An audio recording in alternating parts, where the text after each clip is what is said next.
I did not find out my future was stolen from a bank statement. I found out when the university financial office asked why my housing disbursement went to another beneficiary. That night, my mother just smiled. She told me a son is the one who keeps our family name alive. I did not shed a tear. I called my grandmother. 3 weeks later, the entire town knew everything because my grandmother orchestrated a public reckoning nobody saw coming. My name is Bella Phillips, and I was exactly 18 years old when I learned that the people who were supposed to protect my future had been the ones actively dismantling it. It was a stiflingly hot Tuesday afternoon in late August. I had spent the entire summer working exhaustive double shifts at the Harbor Cup Cafe. My favorite pair of sneakers was permanently stained with spilled oat milk, and my hair constantly smelled of roasted espresso beans and synthetic vanilla syrup. My shoulders ached from wiping down tables and carrying heavy trays of ceramic mugs, but I did not care about the physical exhaustion. Every burned knuckle from the temperamental steam wand was a badge of honor, a temporary sacrifice, because I was finally packing my bags for North River Commonwealth University. I was leaving my hometown behind. I was finally going to step into the independent life I had been dreaming of since I was a child. I sat alone at our polished granite kitchen island, the cool surface pressing against my forearms.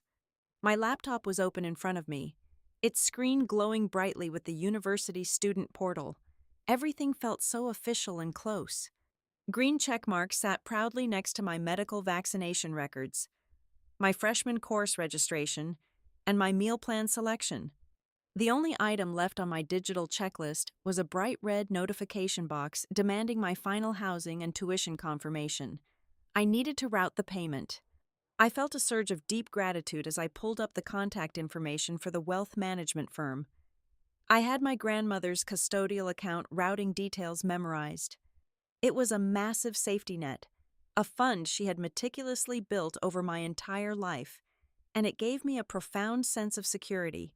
I picked up my smartphone and dialed the toll-free number for the custodial account management company.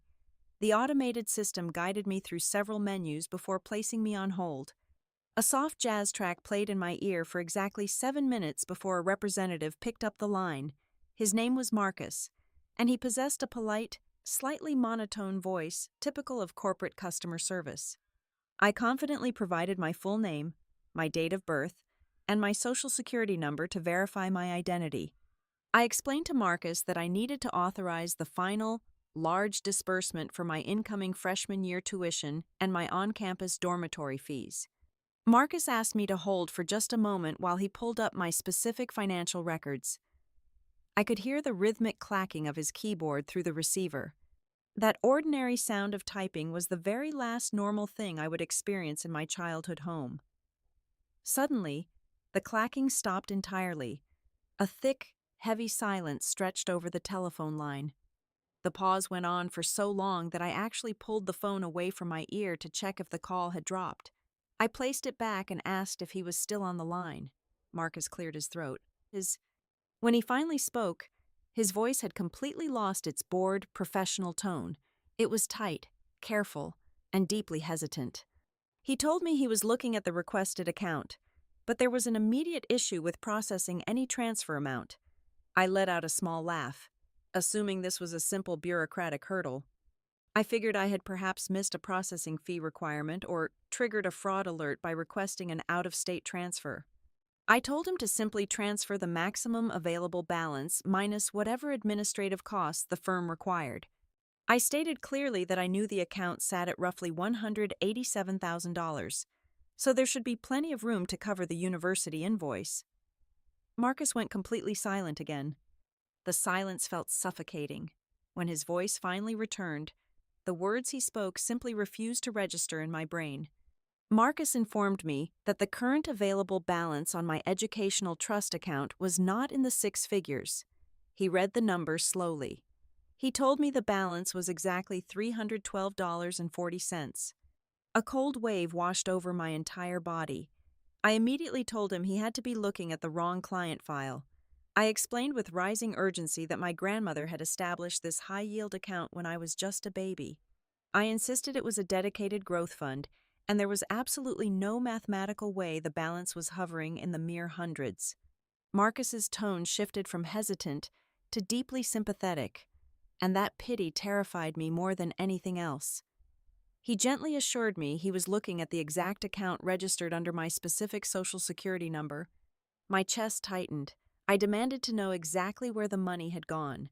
I asked wildly if there had been some catastrophic stock market crash that I had somehow missed in the news. Marcus told me there were absolutely no market losses recorded. The funds had been manually and deliberately withdrawn over a significant period. I demanded the details. Marcus started reading the transaction history out loud. Starting early in the spring, massive chunks of capital had been steadily liquidated and wired directly to an external checking account. He read off the specific amounts, and each number felt like a physical blow.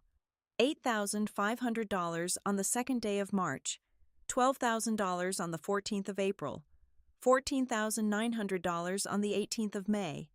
The list went on, an agonizing, steady drumbeat of vanishing security. I could not pull air into my lungs.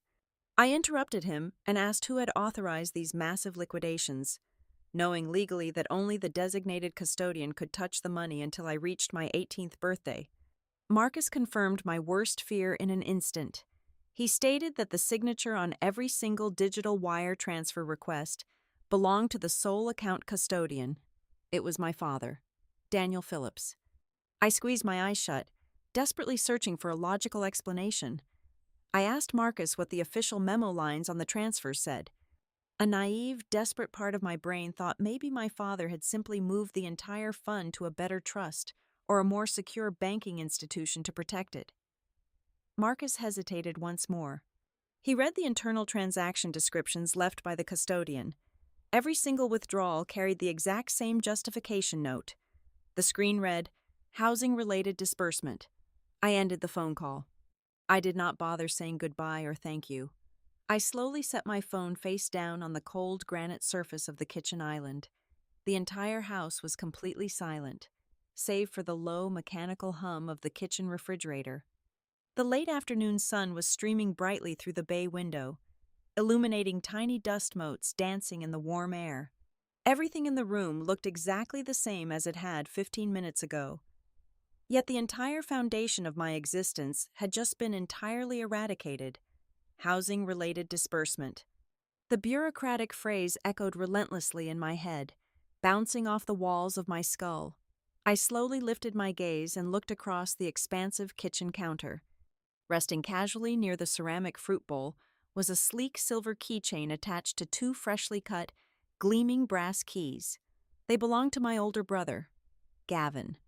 He had tossed them there earlier that very morning after arrogantly bragging about the square footage of his new property.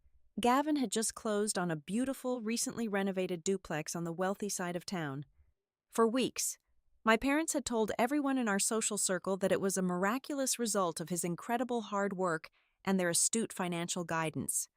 They claimed he was finally building a solid foundation for his adult future. They constantly threw around impressive terms like smart equity and long-term investment. I stared at those heavy brass keys until my vision blurred. The mathematics of the situation were not complicated. The specific dates of my father's steady withdrawals perfectly aligned with Gavin's sudden, inexplicable ability to put down a massive cash deposit, pay exorbitant closing costs, and secure a mortgage for a piece of real estate he had absolutely no business affording on his notoriously sporadic income. My college fund, the wealth my grandmother had painstakingly accumulated over decades to guarantee my educational independence, had been systematically drained. It was drained to buy a house for a golden boy brother who rarely finished a single project he started. Panic usually forces people to become loud. It makes them scream, throw glass against the wall, or fall weeping to their knees. I did absolutely none of those things. The betrayal was so absolute, so meticulously planned and executed by the exact people who were morally obligated to protect me, that it bypassed standard panic entirely. Instead, it settled deep into my chest as a freezing, crystalline, and razor-sharp clarity. I stood up from the wooden bar stool. I did not stagger or stumble. My legs felt heavy. like solid lead, but my footsteps were perfectly even and controlled. I walked slowly out of the bright kitchen and made my way down the short, carpeted hallway toward our living room. My mother, Monica, was sitting comfortably on our plush beige sectional sofa. She had her expensive reading glasses perched delicately on the bridge of her nose. A polished silver tray rested across her lap, holding a thick stack of heavy cream-colored envelopes and a fine calligraphy pen. She was humming a cheerful melody softly to herself, while carefully addressing invitations for a massive family celebration party. The upcoming event was supposed to be a grand joint celebration, marking both Gavin's impressive new house purchase and my prestigious upcoming departure for university. It was meant to be a public exhibition of the perfect, highly successful Phillips family children. She paused her writing and looked up as I entered the room. Her expression was incredibly bright, warm, and entirely unbothered. She smiled at me, casually pushing her reading glasses up into her perfectly styled hair. She cheerfully asked if I had finally sorted out the confusing dormitory meal plan, noting that she desperately needed to know my exact move-in date so she could finalize the schedule with the local catering company. I stood silently over her. I looked down at the ridiculously expensive cardstock resting in her lap, paid for by the suffocating illusion of our flawless family dynamic. I did not raise my voice a single decibel. I did not even blink. I looked directly into my mother's warm, smiling eyes and asked exactly one question. Where is my college fund? To understand how my mother could sit comfortably on that beige sofa and smile while holding the ashes of my future, you have to understand the town of Ashwick, Ohio. Ashwick was the kind of place where a pristine reputation was the only currency that truly mattered. It was a tight-knit community of roughly 5,000 residents, nestled among rolling hills and dense maple woods. In Ashwick, Sunday morning church attendance, local charity galas, and Friday night high school football games dictated your entire social standing. It was a town where a whispered rumor could travel from the aisles of the local hardware store to the church pews in less than 2 hours. The truth, however, usually took several years to catch up, and by then, the damage was already permanent. In the eyes of our neighbors and the community at large, the Phillips family was the absolute gold standard of middle-class success. We were the picture-perfect set of four. My father, Daniel, was the stoic, hard-working man who rarely spoke out of turn and always kept the front lawn perfectly manicured. My mother, Monica, was the radiant social diplomat, endlessly organizing bake sales and spearheading community beautification projects with effortless grace. Then there was Gavin, the golden boy with the effortless charm, and me, the quiet, diligent daughter who never caused a single moment of trouble. From the outside looking in, our house was a fortress of stability and wholesome family values. Inside, however, it was a suffocating ecosystem built entirely on a deeply ingrained, unspoken hierarchy where only one person truly mattered. For as long as I could remember, I was the designated survivor of the family. I learned at a very young age that the resources of our household, both emotional and financial, were strictly finite, and I was never first in line to receive them. When I needed preparation books for my college entrance exams, I did not dare ask my parents for the extra money. Instead, I picked up additional weekend shifts at the cafe. I bought secondhand textbooks with dog-eared pages and faded highlighter marks. I maintained a flawless academic record and aggressively hunted down local merit scholarships because I knew my safety net was entirely up to me. I was undemanding to a fault. My independence was not born out of some noble, innate strength. It was a necessary survival mechanism adapted to a home where taking up any space or demanding any attention felt like a punishable burden. Gavin, on the other hand, consumed all the oxygen in every room he entered. He was 4 years older than me and possessed a magnetic, easygoing charisma that made people desperately want to forgive him for almost anything. He had a brilliant smile and a silver tongue, but he severely lacked the spine for actual perseverance. His adult life was already a sprawling graveyard of abandoned ambitions and half-finished ideas. He would cycle through jobs and career paths with alarming frequency. One year, He was absolutely certain he was going to be a lucrative real estate appraiser, only to drop out of the certification courses after barely 3 months. The following year, he somehow convinced my parents to help him fund a boutique fitness application that never even made it past the initial wireframe design phase. Whenever Gavin quit, failed, or simply lost interest in his responsibilities, my mother was always right there, armed with a soft, impenetrable blanket of excuses. She adamantly refused to call his failures what they actually were. Instead, she masterfully rebranded them for the public and for the family. His chronic inability to hold down a job became a necessary period of finding his true passion. His squandered investments were quickly dismissed as the natural growing pains of a visionary entrepreneur. In my mother's eyes, Gavin was never failing. He was just perpetually in a transitional phase. Conversely, my grueling achievements were treated as a dull baseline expectation. When I brought home exceptional grades at the end of every semester, my mother would offer a brief nod and a tight, dismissive smile, telling me that was exactly what I was supposed to do. There were absolutely no grand dinners to celebrate my honor roll status, no long social media posts boasting about my scholarships to her church friends. My competence was effectively weaponized against me. Because I was highly capable of managing myself, my mother unilaterally decided I did not require her attention, her support, or ultimately, my own financial resources. My father was not the original architect of this brutal imbalance, but he was undoubtedly its silent, compliant foreman. Daniel Phillips never openly declared that Gavin was the favored child, but his perpetual refusal to intervene was a loud, devastating endorsement of my mother's actions. Whenever I was blatantly sidelined, whenever my mother quietly redirected family funds to bail Gavin out of another reckless credit card debt, my father would retreat to his garage workspace or sit silently in his leather armchair staring at the television. He always chose the path of least resistance. His silence was a soft complicity that taught me early on that I had absolutely no defenders in that house. I learned the hard way that a parent who looks away while you are being diminished is just as damaging as the parent who is actively doing the diminishing. There was, however, one person who saw straight through the meticulous, nauseating theater of the Phillips household.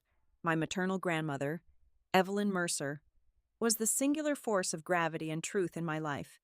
Evelyn was not a warm, cookie-baking caricature of a grandmother. She was a fiercely intelligent, formidable woman who did not suffer fools, and she certainly did not give her own daughter a pass. For 30 years, she had worked as a meticulous county records clerk before transitioning into a high school civics teacher. Her entire professional and personal life had been built on the absolute sanctity of proper documentation, rigid legal boundaries, and fierce personal accountability. Evelyn recognized the toxic dynamic in my home before I even possessed the vocabulary to describe it myself. She saw exactly how Gavin was handed the world on a silver platter while I was expected to build my own future from discarded scraps. Because she saw this so clearly, she took decisive, preventative action. From the time I was 8 years old, Evelyn would frequently sit me down at her heavy oak dining table and explain the precise mechanics of the custodial account she had established for me. She was painstakingly clear about its sole purpose. She never used vague or comforting language. She looked me directly in the eye and told me that the money she was saving was not a shared family pot. It was not a rainy day fund for general household emergencies, and it most certainly was not a safety net for my brother's inevitable, frequent missteps. She explicitly called the fund my personal door to independence. She told me repeatedly that the world could be incredibly harsh, especially to young women who were forced to rely on others for their survival and stability. The fund, she explained, was my armor. It was specifically designed to ensure that when the time finally came for me to leave Ashwick, I would walk out the door on my own 2 feet, owing absolutely nothing to anyone. Evelyn painstakingly laid down the moral and legal foundation of that money in my developing mind. She anchored my deep understanding of ownership, ensuring I knew beyond a shadow of a doubt that her lifelong sacrifices were a concrete gift meant exclusively for my education. As I stood in the living room, staring down at my mother and waiting for her to answer my question about the missing money. The heavy weight of Evelyn's teachings crashed into my chest. My grandmother had spent 18 years building an impenetrable fortress for me, anticipating the very betrayal I was currently living. She knew her own daughter better than anyone else in the world. She knew the terrifying lengths Monica would go to in order to protect and elevate her golden son, and Evelyn had tried to build a massive wall of legal paper and money to keep my future safe. I just never imagined that the two people trusted to guard the gates of that fortress would be the exact ones to burn it to the ground. My mother did not flinch. She did not gasp in shock. She did not drop her expensive calligraphy pen, and she certainly did not look around the room with the nervous guilt of a thief who had just been caught red-handed. She simply finished crossing a letter on the heavy cream envelope resting on her lap, capped the pen with a soft, deliberate click, and set it down perfectly parallel to the stack of invitations. "I transferred it," she said. Her voice was perfectly even, possessing the casual, breezy tone of someone confirming they had remembered to pick up the dry cleaning or purchase milk from the grocery store. "You transferred $187,000, I repeated, making absolutely sure the massive weight of those words hung heavily in the quiet air of our living room. "We used it to secure the duplex for your brother," she corrected me smoothly, folding her manicured hands neatly in her lap. "He needed a substantial, immediate cash down payment to lock in the property. It is a highly competitive housing market right now, and he finally found a solid place to build a life. He needed that foundation." I stared at her, feeling my heart beat slow and hard against my ribs. The sheer audacity of her calm demeanor was somehow more paralyzing than the actual financial theft itself. That was my educational trust account. That was money specifically designated for my university tuition and my housing. It was my future. Monica sighed, letting out a delicate, highly practiced sound of maternal patience that she usually reserved for toddlers throwing tantrums. "You are incredibly resourceful. You always have been. You are perfectly capable of going to the financial aid office and taking out federal student loans like everyone else. You have excellent grades, so you can easily apply for more academic scholarships to cover the difference. Your brother does not have those same advantages. He is older. He needs a solid foundation right now, this very minute. Otherwise, he's going to fall behind permanently." "It is not your money to give to him," I said. My voice was completely devoid of heat or hysteria. It was pure ice. "Grandma Evelyn set up that specific account. She named me as the sole beneficiary on the legal paperwork. She explicitly stated to all of us that it was meant exclusively for my college education." My mother's pleasant smile finally tightened at the edges. The sudden mention of her own mother always stripped away a thin layer of her polished, socially acceptable veneer. "Evelyn does not understand the intense complexities of managing a modern household of 4 people. She operates on incredibly rigid, outdated principles. We are a unified family. That money was not just your personal piggy bank to hoard. It was a strategic family asset. And as your parents, we have the ultimate authority and the moral obligation to decide what is best for the entire family. Stealing my independence to subsidize his endless string of failures is not what is best for the family," I countered, keeping my posture entirely rigid. Monica stood up gracefully from the beige sofa. She smoothed the front of her tailored slacks with both hands. She looked at me not with a mother's warmth, and not even with defensive anger, but with a chilling, absolute certainty. She looked at me as if she were explaining a basic law of physics. "You will get married one day," she stated flatly. "You will take another man's last name. You will build a life under a completely different family banner. Your brother is a Phillips. A son is the one who keeps the Phillips family name alive. He needs the property. He needs the tangible equity to secure his place in this town. You will survive just fine on your own." The silence that followed her statement was absolute and suffocating. It was not a heated, screaming argument. It was a verbal execution. She had just laid bare the fundamental, toxic operating principle of our entire family hierarchy. It was a dark truth. I had felt in my bones for 18 years, but had never actually heard articulated with such devastating, unapologetic clarity. A slight movement caught my peripheral vision. I looked past my mother's shoulder and saw my father standing in the arched doorway that separated the living room from the front hall. He was wearing his faded denim work shirt, holding a half-empty glass of iced tea in his right hand. He had stood there long enough to hear every single word of her justification. He did not step forward to contradict her. He did not raise his voice to reprimand her for the cruel, archaic logic she had just weaponized against his own daughter. Instead, his eyes darted quickly away from mine, fixing intensely on the wooden baseboards near his heavy work boots. His evasive gaze was the final confirmation I needed. I did not waste another syllable or a single breath on Monica. I turned on my heel and walked straight toward the hallway. My father immediately stepped aside to let me pass. Shrinking his broad shoulders into the doorframe to avoid any physical contact, I kept walking, heading straight for the heavy fire door that led to the attached garage. I pushed it open and stepped into the dim, oil-scented space, standing beside his parked truck. A few seconds later, the heavy door opened again. My father stepped into the garage, closing the door softly but firmly behind him. He walked over to his cluttered wooden workbench and began pointlessly rearranging a row of metal screwdrivers, refusing to look in my direction. "You signed the wire transfers," I said to his back. My words hit the concrete walls like thrown stones. He stopped moving his hands. He did not turn around to face me. "Your mother handled all of the actual financial paperwork. I spoke to the management firm on the telephone 20 minutes ago," I replied sharply. "They read the authorization logs directly to me. You are the sole legal custodian of that specific account. Your legal signature released every single dollar over the course of the last 6 months." He finally turned around. He looked deeply exhausted, appearing much older than his 52 years. He leaned his weight against the edge of the workbench. "She told me it was only a temporary bridge loan. She swore to me that Gavin was expecting a massive payout from an angel investor for his new tech startup. She promised me, on her life, that he would pay every single cent back into your account long before your fall semester enrollment date arrived." "And you actually believed that?" I asked, my voice rising in disbelief. "You actually believed Gavin had hundreds of thousands of dollars lining up? You signed away my tuition in March. You signed it away again in April.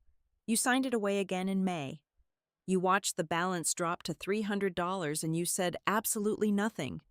"She is your mother," he pleaded weakly, rubbing his forehead with a grease-stained hand. "You know exactly how she gets when she decides Gavin desperately needs something. She does not stop pressuring. She said we were investing in the family legacy. I thought we had more time to fix the numbers before you needed the tuition." The puzzle pieces snapped together in my mind with a sickening, heavy precision. This was not a sudden act of financial desperation. This was not a one-time slip in judgment or a panicked, overnight error. This was a deliberate, highly calculated extraction executed flawlessly over the course of half a year. They had spent months quietly bleeding my educational trust dry. They had done this all while smiling at me across the dinner table every single night, casually asking about my dormitory preferences, and acting as if my departure was entirely secure. My father had actively traded my independence for his own cowardly domestic peace. "There is no fixing it," I said, my tone completely dead. "The money is gone. We will figure out a structured payment plan," he offered, his voice lacking any real, tangible conviction. "I can take up extra weekend shifts at the electrical shop. We can co-sign a private, high-interest loan for your freshman year. I am not taking on decades of suffocating financial debt because you were too much of a coward to tell your wife no," I replied. I turned my back on him and walked back inside the air-conditioned house. I bypassed the living room entirely, completely ignoring my mother, who was now cheerfully talking on the telephone to a local pastry chef. I walked straight up the carpeted stairs to my bedroom and locked the heavy wooden door behind me. I sat on the edge of my mattress. I looked at the neatly folded stacks of clothes I had prepared for packing. If I went to the local police department right now, I would be treated as a hysterical teenager making wild, unsubstantiated accusations about her prominent, highly respected parents. The local police would likely brush it off as a civil domestic dispute. My mother would immediately spin a masterful, tearful narrative about a misunderstood family loan, and my father would silently nod along with the officers. I needed undeniable leverage. I needed someone who possessed an authority that Monica could never manipulate, and a cold, calculating fury that perfectly matched my own. I reached into my pocket and pulled out my smartphone. I bypassed the emergency dial pad. I scrolled right past the contacts for my high school guidance counselor. I tapped the contact name labeled Grandma Evelyn. I held the cold glass of the phone to my ear and listened to the rhythmic dial tone, knowing that the second she answered the call, the real war would begin. I did not sleep a single second that night. At exactly 7:30 the next morning, long before my parents even stirred in their master bedroom, I slipped quietly out the front door. Slung over my right shoulder was a heavy canvas tote bag. Inside that bag was every single birthday card, every sealed manila envelope, and every piece of official-looking correspondence my grandmother had ever handed me with the strict, unwavering instruction to keep it safe.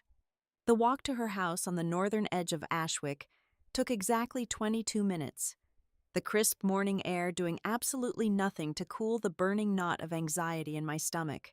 Evelyn Mercer opened her solid oak front door before I even had the chance to ring the brass bell. She was already fully dressed for the day in a pressed tailored blouse and dark slacks, a steaming mug of black tea in her hand. She took one long, assessing look at the dark circles under my eyes and the heavy bag gripping my shoulder. She did not ask me what was wrong. She did not offer me a comforting hug or platitudes about how everything would be fine. She simply stepped aside, gesturing for me to follow her down the hallway and straight into her home office. Her office was a physical manifestation of her mind. It was impeccably organized, lined with floor-to-ceiling bookshelves, and dominated by a massive mahogany desk. She sat behind the desk and motioned for me to take the leather guest chair.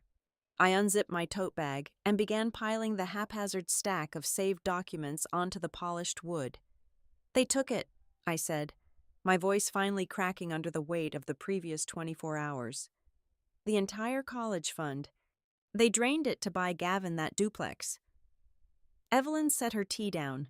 Her expression did not shift into shock or outrage.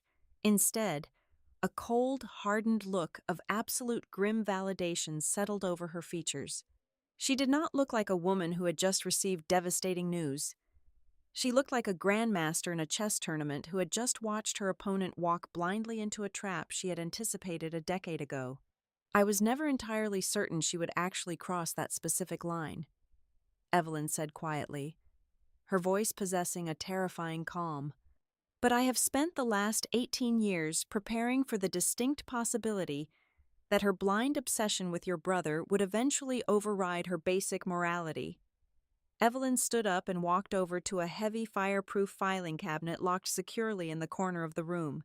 She produced a small brass key from her pocket, turned the lock, and pulled open the heavy metal drawer. She extracted 4 thick, brightly colored folders. She carried them back to the mahogany desk and laid them out with deliberate, mathematical precision. The red folder, the blue folder, the green folder, the yellow folder. She opened the red one first. Inside was the original custodial account agreement, dated mere weeks after my birth. "When I established this financial vehicle," Evelyn explained, tracing the legal jargon with her index finger, "I knew exactly who your father was. He is a weak man who will always follow the loudest voice in the room. I was legally required to name a custodian because you were a minor, and as your parent, Daniel was the default choice, but I never trusted him to protect you from your mother." She pushed the blue folder toward me. I opened it to find a meticulously organized stack of thick, textured paper. They were copies of letters. I recognized them immediately. Every single year, on my birthday, Evelyn had handed me a sealed envelope alongside a small, physical gift. Inside those envelopes were letters I had always assumed were just formal, slightly stiff expressions of grandmotherly love. I had saved them all in my tote bag, but Evelyn had kept perfect carbon copies. "Read the second paragraph of the letter from your 16th birthday," she instructed sharply. I pulled out the document and read the neat, typed words aloud. I am adding another substantial contribution to your designated trust today. Let this written record serve as my absolute, legally binding declaration that these funds, and all preceding and subsequent deposits, are an irrevocable gift intended specifically and exclusively for the higher education and the commencement of the independent adult life of my granddaughter, Bella Phillips. I looked up, stunned by the rigid, clinical language hiding in plain sight within a birthday card. It establishes an unbroken chain of donor intent, Evelyn stated, her eyes locking onto mine. Your mother will inevitably attempt to argue that this was a vague, communal family resource. She will claim it was a general pot of money meant for whichever child needed it most. These letters legally obliterate that defense. I explicitly documented my exact intentions every single year for nearly 2 decades. She then opened the green folder. Inside were crisp, newly printed bank statements. My eyes widened in confusion, as I had just discovered the theft less than 24 hours ago. I hold secondary oversight privileges on the account statements, she explained smoothly. I noticed a highly irregular withdrawal pattern beginning in early March. I requested full physical copies directly from the firm last week. Evelyn pulled out a separate piece of paper. It was a printed timeline of Gavin's real estate transaction, detailing the exact dates he submitted his earnest money, the day he locked in his mortgage rate, and the final closing date for the duplex. She laid the bank statements directly beside the real estate timeline. The dates and the financial figures mirrored each other flawlessly. The first massive withdrawal perfectly matched the exact dollar amount required for Gavin's earnest money deposit. The largest, final withdrawal perfectly aligned with his closing costs. It was an undeniable, perfectly documented map of theft. Evelyn did not pause to let me process the sheer magnitude of the evidence she had accumulated. She reached across the desk and picked up her telephone. She dialed a number from memory. "Who are you calling?" I asked, my heart hammering against my ribs. "Lena Carver," Evelyn replied, not taking her eyes off the documents. "She is the most ruthless attorney in this county regarding fiduciary disputes and trust mismanagement. I retained her services on a contingent basis 3 days ago when the final bank statement arrived in the mail." A sudden wave of intense, complicated nausea washed over me. I looked at the woman sitting across from me. This was my grandmother, but she was also Monica's mother. She was methodically building a devastating legal case that could potentially destroy her own daughter's life. "Grandma," I whispered, the word catching painfully in my throat. "She is your daughter. Are you truly prepared to do this to her?" Evelyn paused, the telephone receiver hovering just inches from her ear. She looked at me with a profound, unyielding intensity that I will never forget for the rest of my life. Her expression was not devoid of pain, but the pain was entirely eclipsed by a titanium sense of justice. "I can love my child with all of my heart," Evelyn said, her voice dropping to a fierce, steady register. "And I can still hold her entirely accountable for her actions. Loving someone does not mean granting them immunity from the consequences of their own deliberate cruelty. She chose to sacrifice you. I am choosing to stop her." She placed the receiver to her ear as the line connected. She exchanged brief, professional pleasantries with the person on the other end, before her tone shifted into pure, aggressive business. She put the phone on speaker and placed it in the center of the desk so I could hear every word. Lena Carver possessed a voice like cracked glass, sharp and entirely unsentimental. Evelyn quickly summarized the situation, detailing my father's role as the legal custodian, my mother's admitted orchestration of the transfers, and the undeniable paper trail proving the funds were diverted to purchase real estate for a third party. "It is a textbook scenario," Lena's voice crackled through the speakerphone. "Daniel Phillips held a strict fiduciary duty to the designated beneficiary of that account, which is Bella. A custodian is legally prohibited from using the funds for anything other than the direct benefit of the minor or the young adult named on the trust. Diverting those funds to purchase property for a completely different adult child is a massive, indefensible breach of that fiduciary duty." What are our immediate actionable options? Evelyn asked, pen poised over a yellow legal pad. We have an ironclad foundation for a civil lawsuit demanding immediate and total restitution of the mismanaged funds, Lena stated firmly. Furthermore, if we can prove that Monica Phillips exerted undue influence, or worse, if she forged any documentation regarding the source of Gavin's down payment to secure his mortgage, we are stepping far outside the realm of civil family disputes. We are looking at a very real, very serious possibility of federal wire fraud and criminal charges. I sat back in the leather chair, staring at the perfectly arranged folders on the mahogany desk. I had walked into this house feeling like a helpless, ruined teenager. Now, looking at the meticulous, devastating chessboard my grandmother had quietly set up over the course of my entire life, I realized the game was far from over. My mother thought she had successfully stolen my future in the dark.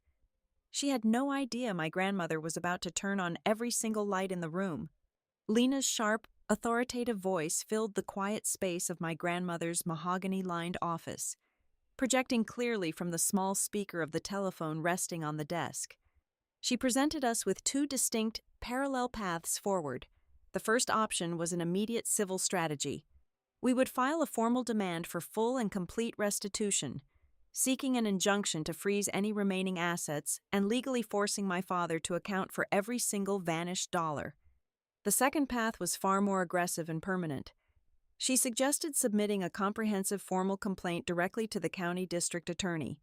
This would initiate a criminal investigation into the severe breach of fiduciary duty and potential wire fraud.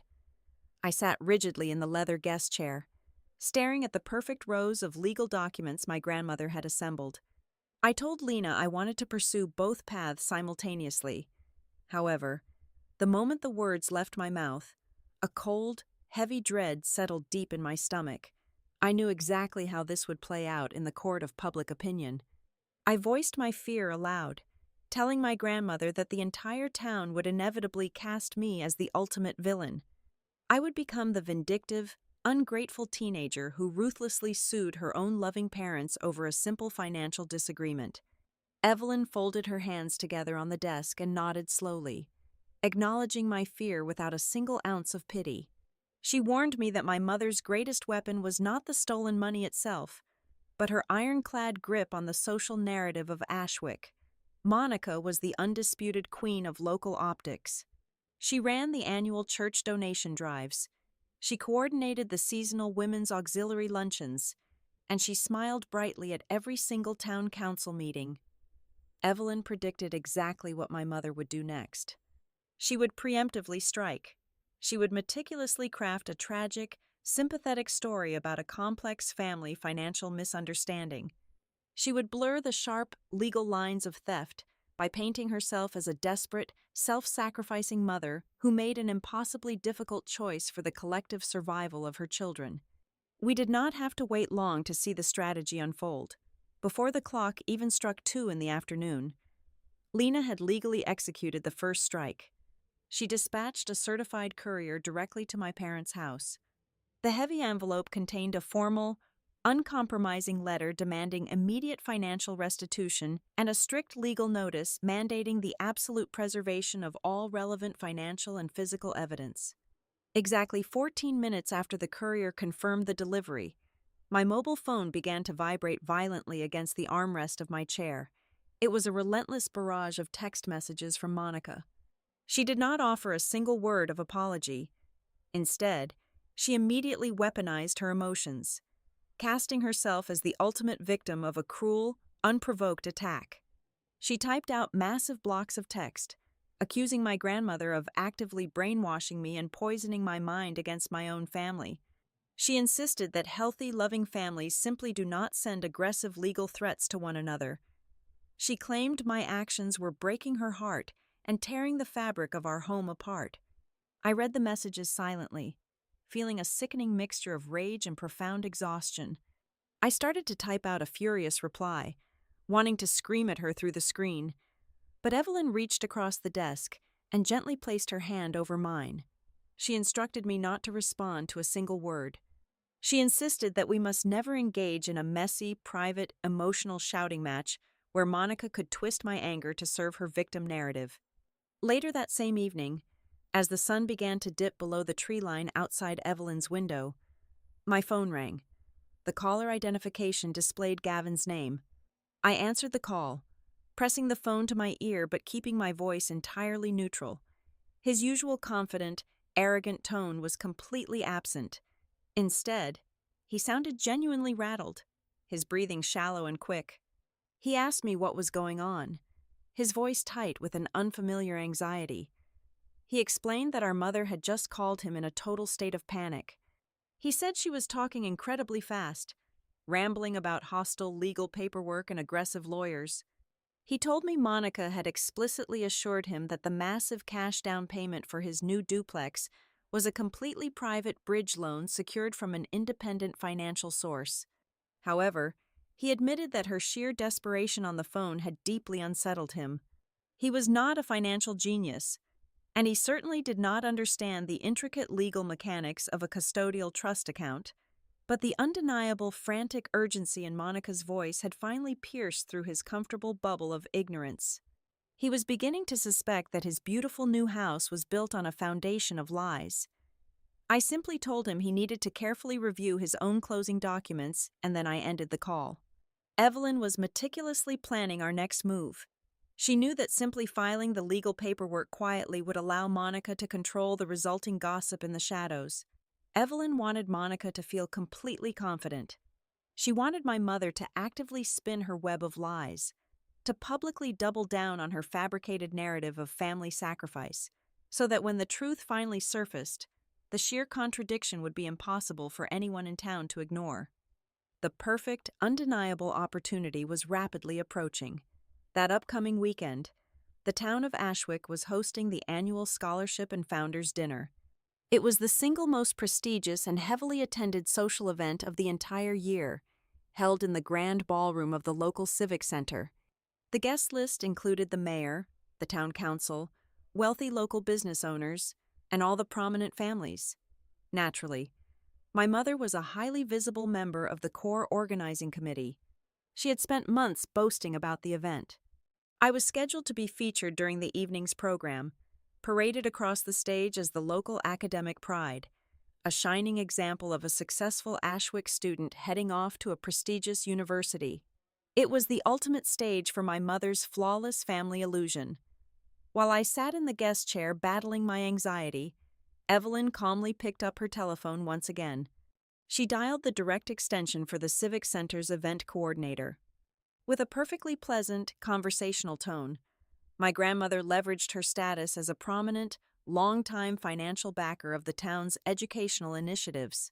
She smoothly requested a brief, 5-minute speaking slot at the main podium during the gala. She framed the request as a desire to offer a few words of seasoned wisdom to the departing graduating class. The coordinator, thrilled to accommodate such a significant local donor, immediately agreed and added her to the official run of show. Evelyn thanked them graciously and ended the call. She did not reveal the true, devastating nature of her planned speech, and she most certainly ensured that absolutely no one informed my mother about the sudden addition to the evening's program. The board was officially set, and Monica was about to walk blindly into a public spotlight she could never manipulate. 48 hours before the Grand Town Gala, my mother decided to host an intimate backyard gathering. She framed it as a casual, loving send-off to celebrate my upcoming transition into adulthood, but I knew exactly what it was. It was a highly calculated preemptive strike on the notoriously vicious Ashwick rumor mill. She spent the entire afternoon stringing warm amber Edison bulbs across our wooden patio, arranging expensive artisanal cheese boards, and chilling bottles of crisp white wine. As the evening began, she moved through the crowd of aunts, uncles, and our closest neighbors with the flawless grace of a seasoned politician. If a casual observer had walked into our yard that Friday evening, they would have seen a glowing, deeply supportive family matriarch. They would never have guessed that a certified legal demand letter from a ruthless trust attorney was currently locked inside her bedside drawer. The true test of her performance arrived when Great Aunt Sylvia cornered us near the blooming rose bushes. Sylvia was a woman whose entire existence revolved around dissecting local gossip, and she clutched a glass of iced tea as she loudly asked when I was packing my car for North River Commonwealth University. Before I could even open my mouth to reply, Monica materialized instantly at my side. She placed a warm, heavy hand on my shoulder, her fingers gripping my collarbone just a fraction too tightly, a silent command to remain compliant. "We are actually reconsidering the exact timeline. Sylvia," my mother stated smoothly. Her voice was a masterclass in tone control, projecting a perfect blend of maternal concern and practical wisdom. "Bella is so incredibly young, and the economic landscape of the world is changing so rapidly. We are sitting down as a unified household and prioritizing a long-term strategy for the whole family, rather than rushing her blindly into an expensive dormitory right this very second." Sylvia frowned deeply, her wrinkled face scrunching in genuine confusion. She adjusted her thick glasses. "But Evelyn has been proudly discussing that specific college trust for nearly 2 decades. I thought she had that account locked up tight, meant strictly for Bella to use for her university tuition this fall." My mother let out a bright, effortless laugh. It was a light, airy sound, entirely devoid of actual joy, engineered solely to disarm the listener and brush the serious question aside. "Oh, you know how my mother is. She absolutely loves to use grand, dramatic terms for everyday things. It has always been a flexible family fund, meant to be utilized wherever the immediate need is greatest within the household. We have to look at the big picture, especially with Gavin finally putting down solid roots here in town and securing his own property." I stood perfectly still on the freshly cut grass. I did not raise my voice. I did not swat her controlling hand away from my shoulder. I simply remained in total silence, watching her quietly. I watched her look our own extended flesh and blood directly in the eye and publicly attempt to casually redefine the strict legal definition of my stolen property. I was witnessing a terrifying display of manipulation, changing a legally binding individual trust into a communal slush fund through sheer conversational willpower. Instead of feeling a burning rage, I just felt a cold, clinical fascination.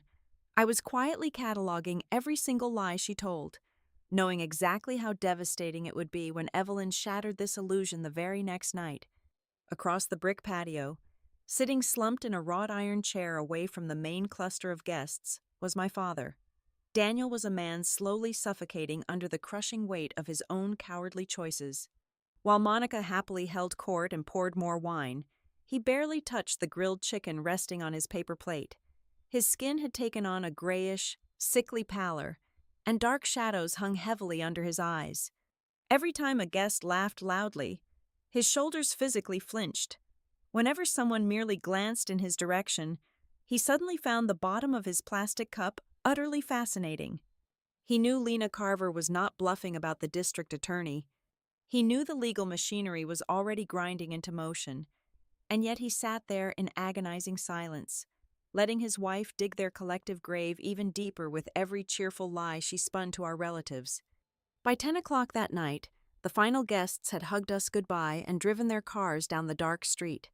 The backyard was quiet, save for the electric hum of the bug zapper. My mother was inside the kitchen, humming a cheerful melody as she confidently loaded the dishwasher. I slipped out the heavy oak front door to escape the suffocating, artificial air of the house and walked out onto the darkened front porch. Gavin was standing there, leaning his weight heavily against the wooden railing. He was not wearing his usual arrogant, easygoing smirk.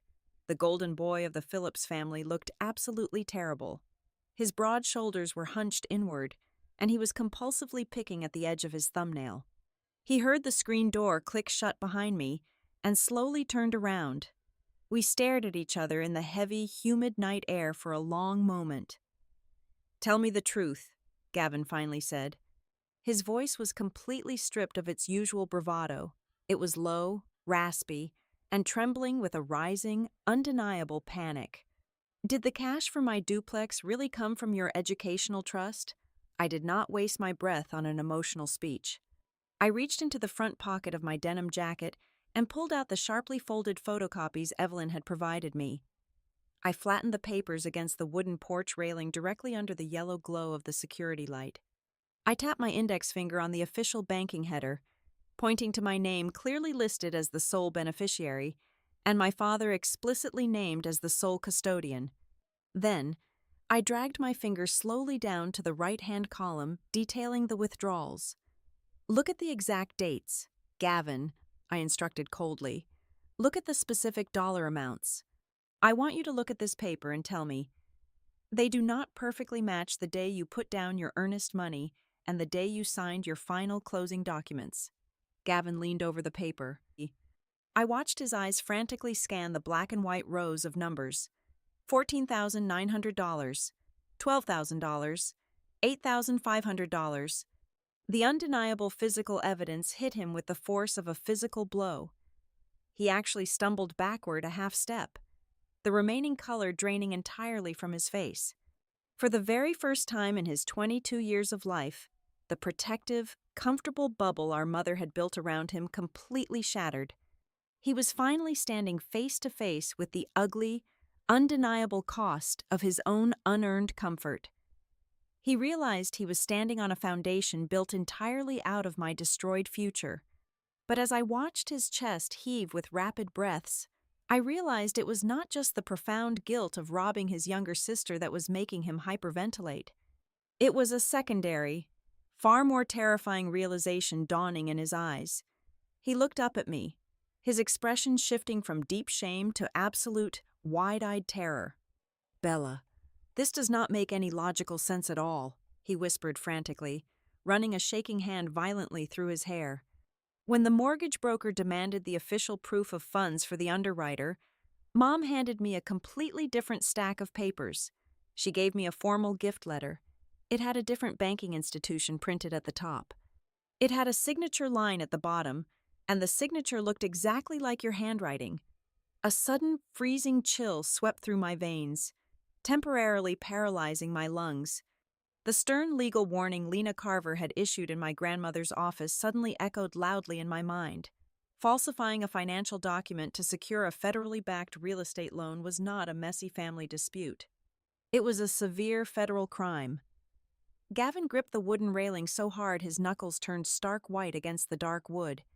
He looked fearfully toward the brightly lit front window of the house, where our mother was still blissfully washing wine glasses, entirely unaware that her carefully constructed house of cards was actively collapsing on the porch. When he looked back at me, his voice was barely a breath. "If the paperwork Mom gave me is fake, then this is bigger than just stealing." Gavin did not wait for the sun to rise over Ashwick. At exactly 2 o'clock in the morning, he drove back to his newly purchased duplex, dug frantically through his unpacked cardboard boxes, and pulled out his thick, leather-bound closing binder. By 8 o'clock the following morning, he was sitting across from me at a secluded booth in the local diner on the very edge of town. He did not order any coffee or food. He simply slid a single, crisp sheet of paper across the sticky linoleum table. It was a formal gift letter, a standard legal requirement for mortgage underwriters whenever a homebuyer utilizes outside cash for a down payment. The typed document explicitly stated that the undersigned was gifting the specified funds out of pure familial love, with absolutely no expectation of repayment or future equity in the property. At the bottom of the page, resting heavily on the solid black signature line, was my name. It was written in a dark cursive loop that vaguely mimicked my handwriting, but the slant was entirely wrong, and the pressure of the pen was far too heavy. I stared at the forged ink, feeling the terrifying phantom weight of a pen I had never once held in my hand. I had never seen this document in my entire life, let alone signed it. Gavin swallowed hard, pointing a trembling index finger at the bottom corner of the page. He drew my attention to the notary public seal stamped in blue ink right beside the forged signature. He explained in a hushed, terrified whisper that he had spent the last 3 hours frantically searching the county clerk database online. The registration number on the notary stamp did not match the standardized sequence required by our specific county office. Furthermore, the expiration date of the commission was formatted entirely incorrectly. Our mother had not merely forged my signature to steal my educational trust. She had actively fabricated an official government seal to push the fraudulent transaction past the mortgage underwriter. I did not go back to my house. I took the paper, got into my car, and drove straight to my grandmother's office. Evelyn took one look at the document, her jaw tightening into a sharp, rigid line. She immediately scanned the paper and securely transmitted the digital file to Lena Carver. We sat in total silence while the attorney reviewed the evidence. When Lena finally called us back, her voice was completely devoid of its usual clinical, measured detachment. It possessed a razor-sharp, highly dangerous edge. Lena stated clearly that a family dispute over a mismanaged custodial account was a messy, highly emotional civil matter. However, deliberately submitting a forged financial document with a fabricated government notary seal to a federally insured lending institution was an entirely different beast altogether. It instantly elevated the situation from a civil breach of fiduciary duty straight into the unforgiving realm of intentional, premeditated mortgage and wire fraud. Lena confirmed that if the district attorney saw this specific piece of paper, my mother would not just be looking at returning the stolen funds through a civil judgment. She would be looking at a very real, very lengthy federal prison sentence. While Lena began rapidly preparing the escalated legal filings to secure the evidence, my mobile phone buzzed violently in my pocket. It was a text message from my father. It was incredibly brief, asking me to meet him immediately behind the small electrical supply shop where he worked. The message ended with a desperate, specific request that I absolutely do not tell my mother where I was going. I drove to the industrial park on the west side of town. The late afternoon heat was radiating intensely off the cracked asphalt parking lot, smelling sharply of ozone and old motor oil. I found Daniel standing next to the rusting chain-link fence behind the loading dock, completely hidden from the main road. He was wearing his heavy canvas work jacket despite the stifling humidity, and he looked thoroughly broken.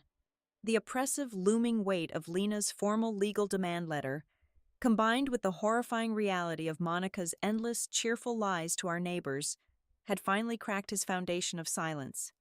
He did not attempt to hug me.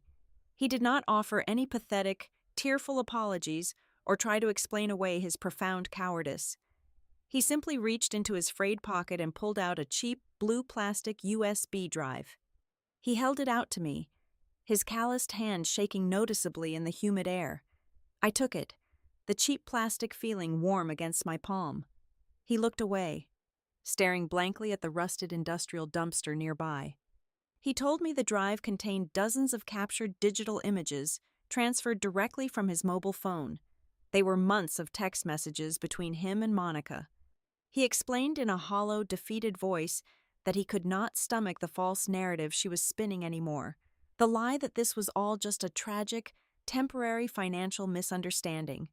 He told me to look at the messages carefully, warning me that they would undeniably prove she knew exactly what she was doing every single step of the way. I left him standing by the fence. I drove my car 2 blocks away, parked in an entirely empty grocery store lot, and plugged the blue drive into my laptop, the screen quickly illuminated with dozens of chronological image files. My father had not exaggerated. The messages were a meticulous, damning blueprint of financial extraction.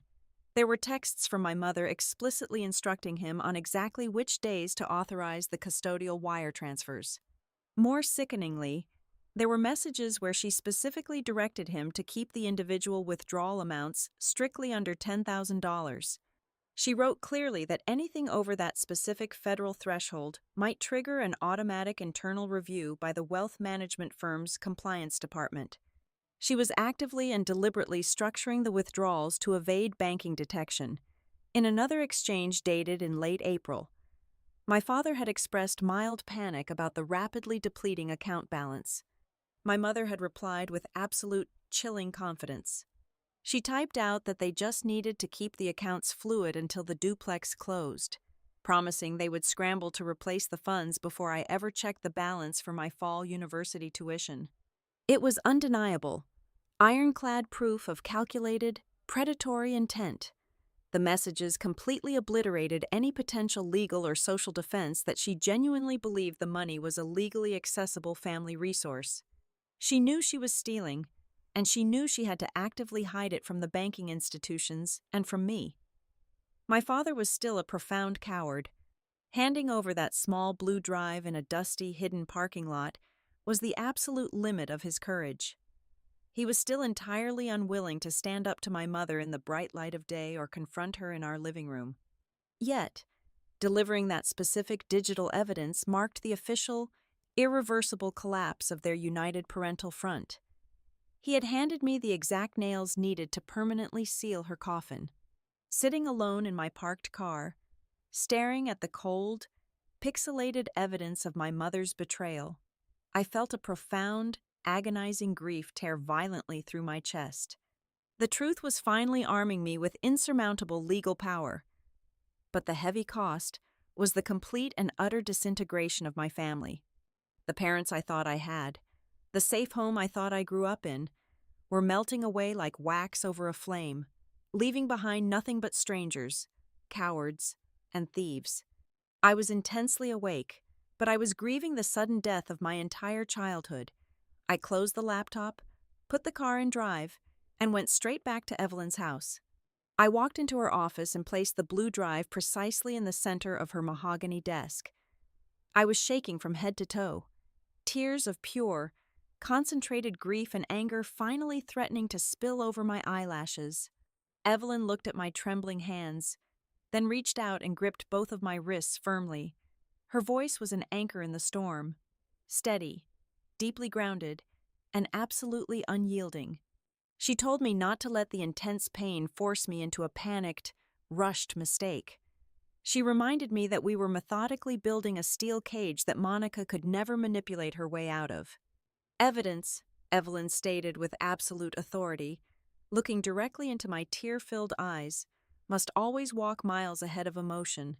The Ashwick Civic Center was transformed into a glittering battlefield masked by floral centerpieces and forced civility. It was Saturday evening, and the grand ballroom was packed with exactly 480 guests. Every single influential figure in our small town was seated at the massive round banquet tables covered in crisp white linen. My high school calculus teacher, the owner of the local hardware store, the head of the church council, and the town mayor were all present, cutting into their catered roasted chicken dinners. The air was thick with the suffocating scent of expensive perfume, melting butter, and the quiet hum of polite networking. These were the exact people my mother had spent 2 decades aggressively courting and manipulating. They were her dedicated audience, her jury, and her social shield. My mother was entirely in her element. She stood at the center podium, bathed in the bright theatrical spotlight, wearing a stunning emerald green evening gown that caught the light every time she shifted her weight. She held the microphone with the practiced, effortless ease of a seasoned television anchor. She spent the first 45 minutes of the program flawlessly directing the flow of the evening, introducing local scholarship winners, and handing out heavy commemorative brass plaques. When it was finally time to introduce me, she looked out at the massive crowd with eyes shining with brilliantly manufactured maternal pride. She called me to the stage, labeling me the ultimate picture of resilience. She called me a fierce, independent young woman who never asked for a single handout and always forged her own path. I stood near the edge of the stage, my face a carefully blank mask, my hands resting loosely at my sides. Monica did not stop at simply praising my work ethic. She smoothly pivoted, using the massive, captive audience to preemptively plant the seeds of her fabricated defense. Her voice dropped to a soft, emotional register, vibrating with fake vulnerability. She spoke at length about the profound, agonizing sacrifices parents must make in the modern economy. She told the silent room that true family love sometimes requires shifting vital resources to build a strong, collective foundation for all the children, even when those decisions are incredibly difficult to understand in the short term. She was expertly weaving a safety net of public sympathy, preparing the town for the inevitable revelation of the missing money. She was framing the impending financial disaster as a tragic but noble familial duty, ensuring that when the rumors finally started, the town would view her as a martyr rather than a thief. When polite applause rippled through the ballroom, the event coordinator stepped up to the microphone. He enthusiastically announced the next speaker on the schedule, our veteran educational donor, Evelyn Mercer. My grandmother did not smile as she walked up the wooden stairs to the stage. She wore a severe dark navy suit, tailored with military precision. She did not carry standard index cards or a polite handwritten speech. She carried a single, heavy red folder. The moment she reached the podium, she adjusted the microphone stand downward with a sharp, metallic scrape that echoed loudly across the cavernous room. She did not thank the organizing committee. She did not offer warm platitudes about the bright future of the graduating class or the importance of community spirit. She opened the red folder, flattened the documents against the wooden podium, and looked directly out at the sea of expectant faces. For the past 18 years, Evelyn began, her voice cutting through the ballroom like a surgical scalpel, devoid of any warmth. I have meticulously funded an irrevocable educational trust. The legal documentation explicitly states that this financial vehicle was established for the sole, exclusive benefit of my granddaughter, Bella Phillips, to secure her university tuition and her independent housing. The polite smiles in the audience began to waver instantly. People shifted uncomfortably in their seats, sensing the sudden, unnatural shift in the atmosphere. Monica, standing just 10 feet away near the stage curtain, suddenly went entirely rigid, her flawless posture snapping into a posture of absolute terror. Evelyn did not pause for their comfort. As of early March, that specific account held exactly $187,000. Today, less than 3 weeks before Bella is scheduled to depart for her freshman year, the available balance is exactly $312.40. A collective, audible gasp rippled aggressively through the front rows. The rhythmic clinking of silverware against porcelain plates abruptly stopped. Total, suffocating silence descended upon the grand room. You could have heard a pin drop on the carpeted floor. That money did not vanish into a volatile stock market crash, Evelyn continued, her volume rising steadily, projecting her voice to the very back of the hall with absolute authority. It was systematically and deliberately drained by the account custodian, Daniel Phillips, under the direct orchestration of his wife, Monica. Every single dollar was illegally diverted to fund a massive cash down payment for a luxury duplex purchased by their adult son, Gavin Phillips. The ballroom erupted into a chaotic, buzzing murmur of shock and outrage. My mother's face drained of all its color, leaving her skin an ashen, sickly white. The flawless emerald gown suddenly looked entirely absurd against her absolute, naked panic. She dropped her polished facade completely and lunged frantically toward the center of the stage, desperately reaching out with both hands to grab the microphone away from her mother. "Turn off the sound system," Monica shrieked hysterically at the audio technician sitting in the raised booth at the back of the hall. She is confused. She does not know what she is saying. Before my mother could physically reach the podium, 2 broad-shouldered members of the Civic Center organizing committee quickly stepped directly into her path, physically blocking her from interrupting. Evelyn was an officially scheduled keynote speaker and a massive financial backer of the building itself. The staff was absolutely not going to let anyone violently pull her away from the microphone, not even her own daughter. Evelyn completely ignored her daughter's frantic screaming. She reached into the deep inside pocket of her navy blazer and pulled out several thick, securely stapled packets of paper. She leaned over the edge of the stage and handed the first packet directly to the town mayor sitting at the center table. She handed the second packet to the head of the church council, a woman who had spent years listening to Monica brag about Gavin's success. The third packet went directly into the eager hands of a senior reporter from the Ashwick local newspaper, a man Evelyn had quietly invited as her personal guest just 3 days prior. Those packets contained the original trust documents, the banking withdrawal ledgers, and the matching real estate closing dates, Evelyn announced over the rising chaos of the crowd. I will not allow an act of profound financial theft to be buried under a comfortable blanket of local gossip and fabricated family misunderstandings. Every single eye in the massive ballroom suddenly shifted away from the stage and locked directly onto me. I was standing perfectly still in the shadows near the heavy velvet curtains. The combined weight of nearly 500 people staring at me was physically crushing. My chest felt tight, but I clearly remembered my grandmother's fierce instruction from the day before. Evidence must always walk miles ahead of emotion. I did not break down in tears. I did not scream at my mother or throw wild accusations into the bewildered crowd. I simply took 2 deliberate steps forward, walking directly into the edge of the bright theatrical spotlight, so every single person could see my face clearly. The chaotic murmuring in the room instantly died down again.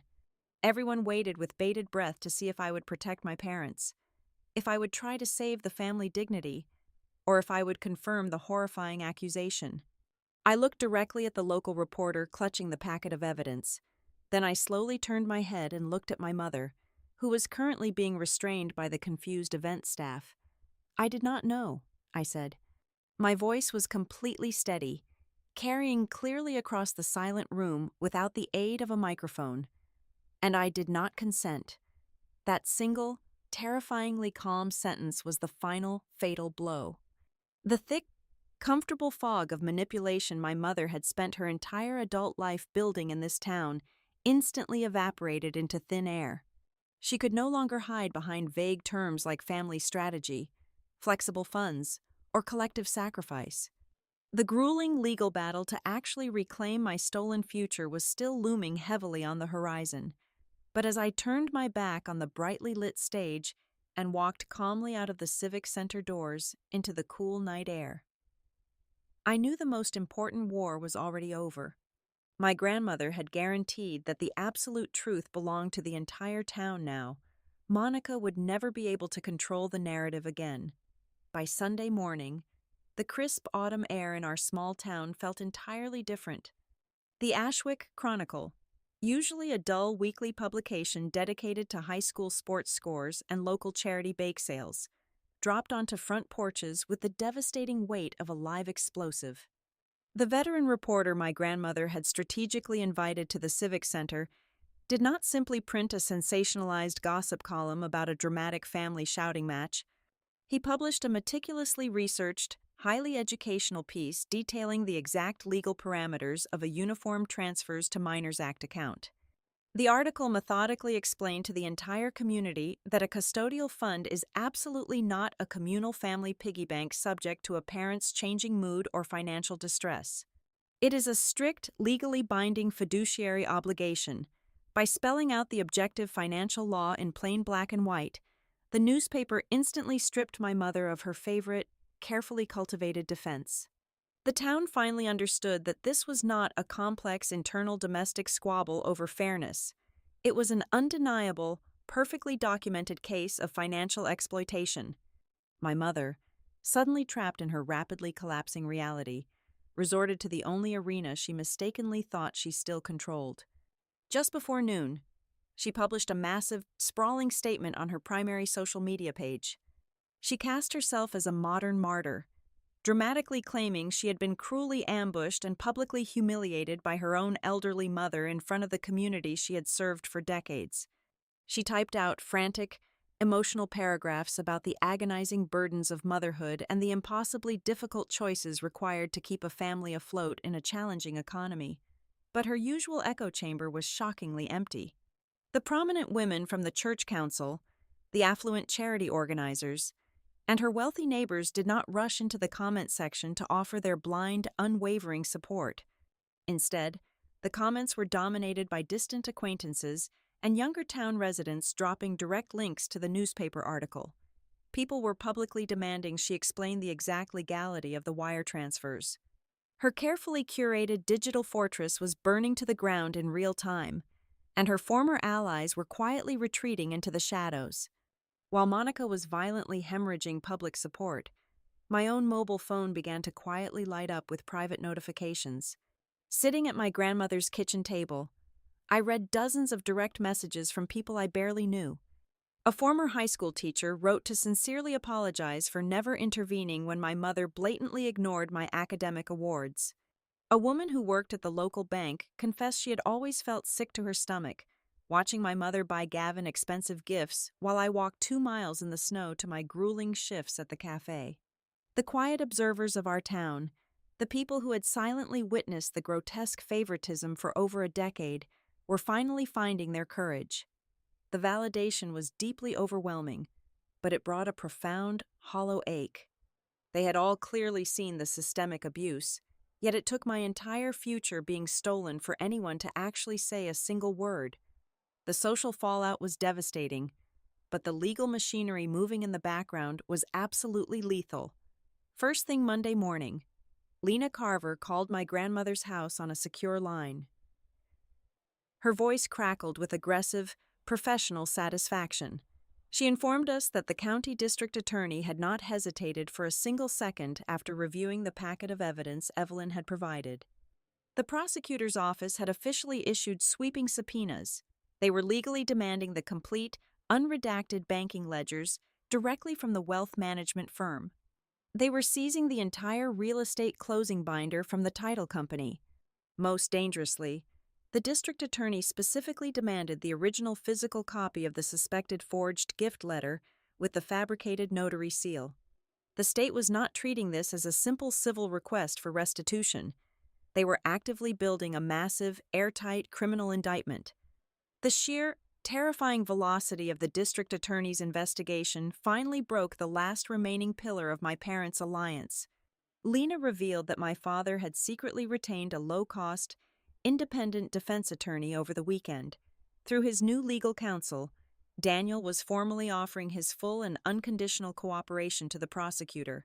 He officially admitted to signing the wire transfer authorizations, but he was desperate to testify against his wife to save himself from a lengthy prison sentence. He promised to provide sworn testimony detailing exactly how Monica had explicitly orchestrated the theft. He was prepared to swear under oath that she had directed him to keep the withdrawals precisely under the $10,000 federal reporting threshold to actively evade banking compliance detection.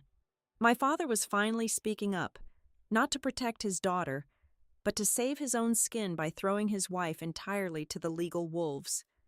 Later that same afternoon, I heard a heavy knock on my grandmother's front door. It was Gavin. He looked completely unrecognizable. His expensive designer clothes were violently wrinkled, his eyes were bloodshot, and his trademark arrogant posture was entirely gone. He walked into the living room and sat heavily on the edge of the sofa. He did not ask for my forgiveness, and he did not try to offer any pathetic, whining excuses. He simply told me that he had contacted a prominent local real estate broker an hour ago. He was immediately listing the luxury duplex for sale. He firmly declared that the absolute second the property sold, every single penny of the net proceeds would be wired directly into an impenetrable escrow account managed exclusively by Lena Carver. The legal system had not even forced him to surrender the property yet, but he was voluntarily dismantling his stolen foundation. Then, Gavin reached into his jacket pocket and pulled out his smartphone. He looked at me with an expression of profound, shattered grief. He told me he needed me to hear something that finally made him understand the exact depth of the poison running through our family. He tapped the screen and played a saved audio recording. It was a phone call between him and Monica, recorded secretly just hours after the disastrous Civic Center gala. My mother's voice echoed thinly from the small speaker. She was not crying. She sounded cold, calculated, and terrifyingly pragmatic. Gavin was pleading with her on the recording, asking her how she could possibly do something so evil to his younger sister. Monica snapped back at him with a chilling, effortless cruelty. She told him to stop being so deeply naive. She clearly stated that I was a born survivor, a workhorse who would always manage to claw my way out of any difficult situation. Then, she dropped the sentence that completely destroyed her golden boy. She told Gavin that he was incredibly fragile, that he possessed absolutely no real survival skills, and that he was the only gamble in the family actually worth saving because he could never survive a single day on his own without her constant intervention. I sat in the quiet living room and watched my older brother quietly weep. For the first time in my entire life, I looked at Gavin and did not see the spoiled, entitled beneficiary of my mother's endless favoritism. I saw another profound victim. I realized with a sickening clarity that our mother had not just robbed me of my financial independence, she had systematically robbed Gavin of his own basic capability. She had intentionally crippled his self-esteem, convincing him he was so utterly incompetent that he desperately needed her to commit a felony just to keep a roof over his head. He was manipulated by her lies just as deeply as I was injured by them. He was not the malicious mastermind. He was merely the pathetic, heavily managed pawn on her dark chessboard. As the sun set over Ashwick that evening, the reality of the situation solidified into unyielding concrete. The public opinion had violently shifted. My father had effectively turned state's evidence, and my brother had surrendered the stolen asset. My mother was now standing completely alone on an island of her own arrogant creation. Lena Carver called one final time before the day ended to deliver the ultimate, looming threat. If Monica swallowed her suffocating pride, admitted her total fault, and accepted a civil judgment, the prosecutor might be persuaded to show a tiny fraction of leniency. But if she continued to blindly deny the truth and forced the district attorney to officially introduce the forged mortgage documents into the public courtroom record, the situation would instantly escalate beyond any hope of salvation. She would no longer be a mother fighting a messy family dispute.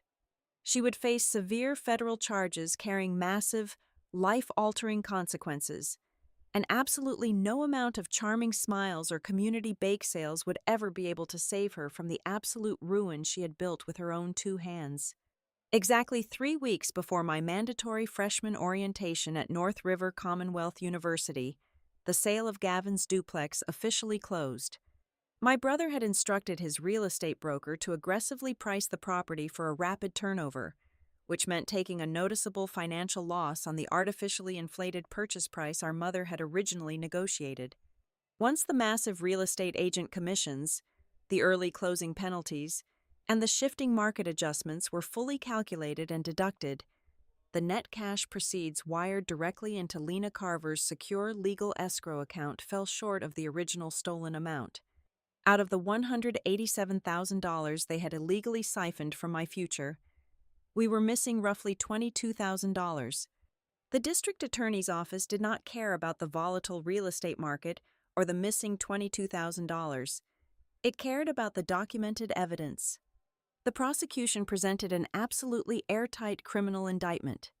They methodically laid out the calculated chain of exact withdrawals, the undeniable breach of my father's legal fiduciary duty, the highly detailed text messages extracted directly from my father's cheap blue flash drive, and the fatal, unforgivable forged gift letter bearing the fabricated government notary seal. My father, deeply terrified by the sudden, looming reality of spending his twilight years inside a federal penitentiary, accepted a heavily negotiated plea agreement from the state. In exchange for his absolute, unconditional cooperation and his legally binding pledge to personally repay the $22,000 shortfall through aggressively garnished future wages, the prosecutor reduced his charges to a lesser, manageable misdemeanor of gross criminal negligence. Daniel Phillips, the quiet man who had spent his entire adult life remaining comfortably silent just to avoid domestic conflict, was finally forced to stand up in an open, crowded courtroom and publicly confess to his profound moral failures. His lifelong, cowardly silence had ultimately cost him his public reputation, his marriage, and his relationship with his daughter. My mother, conversely, absolutely refused to surrender her elaborate delusions. Even as we all sat in the sterile, heavily wood-paneled county courtroom for the final sentencing hearing, surrounded by armed bailiffs and local reporters, she sat rigidly at the heavy wooden defense table with her chin held stubbornly high. She clung desperately to her fabricated narrative, insisting vehemently to the presiding judge that she was simply managing a fluid family asset during a time of critical economic transition. Her meticulously crafted defense completely evaporated the exact moment the prosecutor officially entered Gavin's secret audio recording into the permanent public record. Hearing her own cold, calculating voice explicitly state that I was merely a resilient workhorse, while Gavin was the only fragile gamble worth saving, echoed horribly through the silent, cavernous room. Combined with the pristine, dated copies of my grandmother's annual declaration letters outlining the strict educational purpose of the trust, the entire illusion of a simple familial financial misunderstanding was permanently obliterated. When the judge finally offered Monica the customary opportunity to address the court before reading her formal sentence, I foolishly braced myself for a tearful apology. Deep down, the naive 18-year-old girl still living inside my chest desperately wanted her mother to express a single ounce of genuine remorse for destroying our family. Instead, Monica slowly turned her head, looked me dead in the eye across the wide aisle, and coldly told the silent room that she simply did what she had to do for the survival of her family. She did not shed a single tear. She did not say she was sorry. In that precise, freezing second, any lingering, pathetic hope I held for emotional closure or future reconciliation instantly died. I realized with absolute certainty that you can never extract the truth from someone who fundamentally prefers the warm comfort of their own lies. The presiding judge showed absolutely no leniency regarding the financial restitution. He mandated the immediate, unconditional release of the duplex sale funds currently sitting in escrow directly to my newly established, deeply secured bank accounts. Due to her status as a first-time legal offender and the highly complex nature of the recovered real estate assets, Monica managed to avoid a lengthy physical prison term. However, the judge slapped her with 5 years of highly restrictive supervised probation, a permanent, publicly searchable felony mark on her record for the forged mortgage documents, and a strict, heavily monitored no-contact order mandated by my own legal team. The legal knot was finally, decisively tied. The very next morning, as I was sitting on my bed staring blankly at the daunting list of university housing fees that the escrow funds would take several agonizing days to clear, my grandmother Evelyn walked quietly into my bedroom. She did not offer empty verbal comforts. She handed me a thick, navy blue leather portfolio. Inside the heavy binder was the fully executed legal documentation for a brand new, legally impenetrable generation-skipping trust. Evelyn had quietly liquidated a massive portion of her own personal retirement savings to ensure I had immediate, liquid capital for my first semester textbooks and housing deposits. Even more shocking than her personal sacrifice, the new trust documentation contained records of over $14,000 in anonymous community donations. The quiet observers of Ashwick, the very same people who had read the devastating newspaper article and finally recognized the decades of blatant, cruel favoritism, had quietly pooled their own personal money at the local community bank. They wanted to guarantee that my tuition was paid in full and absolutely on time. Evelyn had built a new financial fortress so incredibly strong that my mother's insatiable greed could never even scratch the surface of it again. On the bright, crisp autumn day, I finally packed the trunk of my car to drive away to North River Commonwealth University. The small town of Ashwick looked completely different in my rearview mirror. The community no longer remembered my mother as the radiant, flawless socialite who flawlessly organized the grand charity dinners and church bake sales. They forever remembered her as the arrogant woman who callously tried to steal her own daughter's future. And they remembered my grandmother Evelyn as the fierce, unyielding force of absolute nature who dragged the ugly truth directly into the public town square and aggressively forced everyone to look at it. Driving down the long stretch of interstate highway, gripping the leather steering wheel, I did not feel the triumphant, gleeful rush of a massive cinematic victory. Real life does not operate like a perfectly scripted revenge fantasy. I felt a deep, profound, and lingering ache in my chest, but it was beautifully accompanied by a brilliant, blinding clarity. I had not lost my higher education. I had not lost my hard-earned future. All I had actually lost was the suffocating, toxic illusion of a loving family, and shedding that heavy, poisonous weight was the single most liberating experience of my entire life. Sometimes I sit in my university library and wonder what will happen 10 or 20 years from now.